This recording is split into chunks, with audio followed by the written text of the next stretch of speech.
today is Monday and I'm gonna cook the famous spam roll with rice. This is my lunch meat, my 2 eggs, my cabbage, and my seaweed. Tapos ito yung mga molder ko. This is spam cutter, tapos molder para sa rice, tapos ito din. So, try lang natin. This is my first time doing this one, kaya bear with me guys. So, hindi perfect kasi wala akong non-stick pan. So, I'm still trying to figure out. So, nakaluto na ako ng rice. So, now I'm gonna start cutting my spam. So, this is the spam cutter guys. So, kung gusto niyo ng spam cutter, marami to sa TikTok Shop or sa Lazada. Basta marami po to sa online platform. So, hindi ka na mahihirapan ito pag mag-cut. Tapos, ganyan lang. Ang advantage kasi nito is napaka-firm pag mag-cut ka na. I mean, even lahat yung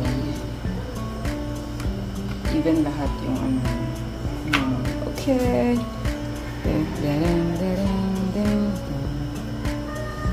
Look at that. So, diba? Napaka-ano. Then, I need to put it here. So, you're closer. So, ito yung slices na. Diba? Walang labis, walang kulang. Now is pag-crack na naman ako ng egg. So, I have 2 eggs here. Ang challenge lang dito is wala akong mahiwagang non-stick pan. So, yun yung challenge. Yung mga famous na ginagawa naman. Hindi ko na siya lagyan ng asin or anything kasi yung spam medyo salty na siya. Or maybe just a little bit na. Just a little bit of this one.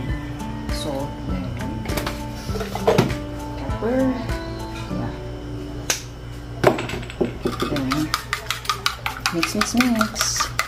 So now I'm gonna put the spam.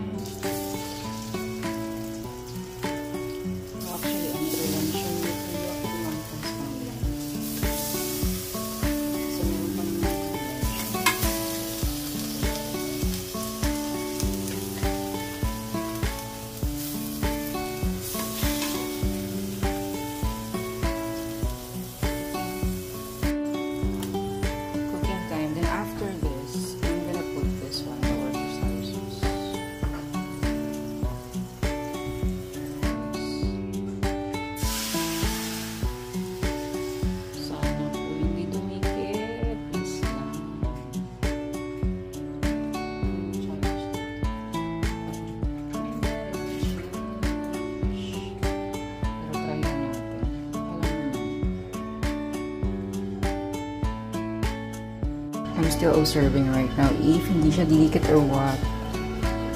Dapat talaga pag nagluto kayo nito, yung egg, yung non-stick talaga. Pero, since wala akong non-stick, alangan naman maghanap pa ako. So, kung ano na lang meron. Pero parang magsasuccess naman ito. So, success ka, wag ka ano. So, that's my egg now. Haha, tinanggal ko na sa pan. So, ngayon, ilagay ko na yung sauce. Yun talagang ano. It's a mixture of ketchup, Worcestershire sauce, soy sauce, and lagyan ko din siya ng pepper. Tapos, isimmer lang natin. Dapat kasi para siyang ang sauce na wala talaga. Then, just add some pepper. Again, mahilig sa maanghang ang host, ganun. Tapos, sorry na nagkukumpany sa labas. Then now, what? Hindi ko ma-open yung ano. Oh no! This is onion, guys. So, I'm just gonna wait. Tapos, i-rub ko siya para talagang katakin talaga. Kaya nilalagyan siya ng ketchup para talaga sa yung color. Then, baliktad rin lang natin.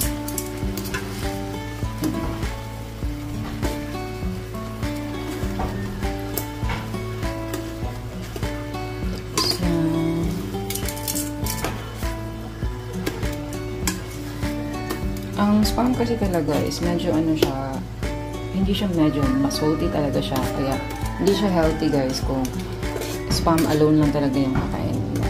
So dapat meron kayong Worcestershire sauce para magbalanse. Tapos kung kaya nyo silang i-add mag-add ng mga gulay-gulay, then you can go ahead. I have a video for that para maging healthy yung processed food nyo. Alam naman natin yung processed food hindi talaga healthy pag palagi. So dapat ano tayo, alam natin kung paano mag-improvise nito. So let's just wait for a while. Sana medyo pa mawala yung sauce. Now, while waiting sa ano, kulang natin ito for so yung molder guys. Kaya hindi work. Hindi work. Tapos siya ngayon.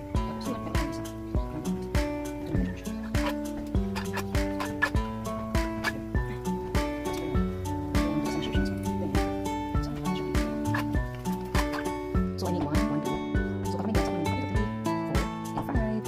so now it's rice naman yung so lalagay ko ng rice dito. This is the rice. Tapos i-ano nyo talaga siya i-push para maganda yung shape. Maganda natin kung mag-work. Actually guys, first time ko magawa. At hindi ko na siya gagawin. O diba? Okay, yan. So, one more. Oh yeah. So this is the last one. Tatlo lang ginawa. Kasi, oopsie. Oh no, what happened? Yun yung mga hindi nasahan na ano. Oh, there you go. Okay. Yun na muna tapos. Ngayon mag-open ako nito ng seaweed. Ito yung atake na. Ang liit kasi nito. Kasi talaga ito yung ano. Pero try lang natin. Since hindi naman ito maano. Hindi naman ito mataas. Mga maliliit lang kasi ito ko. So pagkasyahin ko lang. Dapat ano siya. Dapat ma-fold ko pa siya kung meron ng Spam. Tsaka yun. Then now, I'm gonna add the egg. And the next one. So naluto na pala yung Spam ko. So ito na siya. So this is it. This is it. Tapos hindi siya kasya. So, ganun ang atake natin. Hindi ko lang siya paano nila dinidikit. Dinidikit kasi ito. Oh no! Ay, bakit siya lumaki niya? Dapat mataas naman ako. Ano yun? Dapat may melt siya.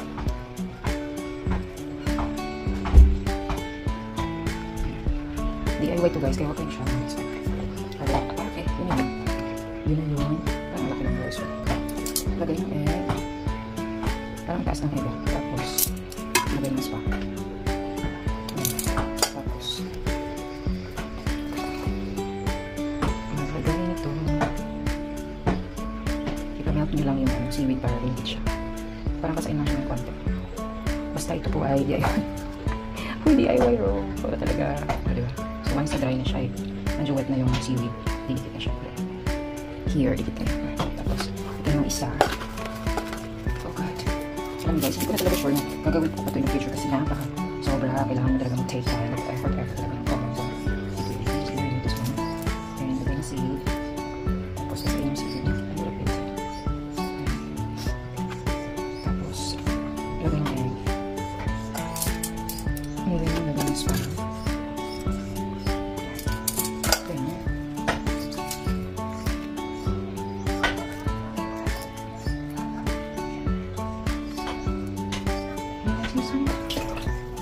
Lagyan lang siya ng water. Tapos, hindi ko lang siya sa Spam. Then, voila. Ito, presentation na talaga. Oh no. Mayos ka. Gosh. Hindi madali. Tapos ito. Wait, gusto ko muna. So, this is the finished cooking with Spam. So, this is the finished product, guys, of Spam with rice and egg roll. This is not easy to prepare. Kaya kung gusto nyo ma-challenge, go. Check nyo na. And try nyo. Hindi siya madali kasi kailangan kong lutuin yung rice, yung egg, tapos yung Spam, pwede pa rin kong ino. Pero I suggest dapat itong sili medyo hindi mataas yung ganyan kasi yung akin yung short na version. So I think that's it. Thanks for watching, guys. This is like the but this is the aftermath. Ay, yung aftermath mo, diba? Ang kalat. Kasi hindi siya madali kinang. Ang dami ko. Yung pa, yung sa tapos yung whatever. So, ito naman din yung kalat pero on the shoulder. But if you want to aesthetic and very trendy, go ahead.